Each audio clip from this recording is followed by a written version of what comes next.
حضرت ابو قتادہ رضی اللہ تعالیٰ عنہ فرماتے ہیں کہ حضور نبی کریم صلی اللہ علیہ وسلم کے پاس سے ایک جنازہ گزرا۔ حضور نبی کریم صلی اللہ علیہ وآلہ وسلم نے اس کو دیکھ کر فرمایا کہ یہ شخص یا تو راحت پانے والا ہے یا اس سے راحت ہو گئی۔ اس کے بعد ارشاد فرمایا کہ مومن بندہ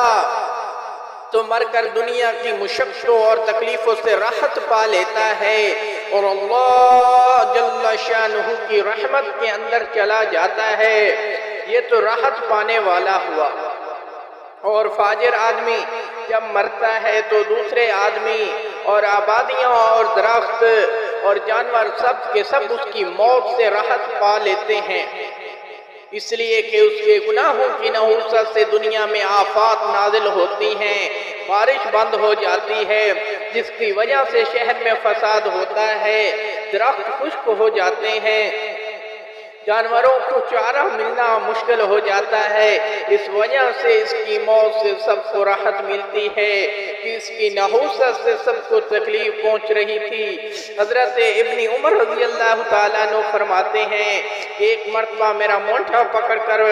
نبی علیہ السلام نے فرمایا کہ دنیا میں ایسے رہو جیسے کوئی انجان رہتا ہے، بلکہ فرمایا کہ راہ چلتا مسافر ہوتا ہے۔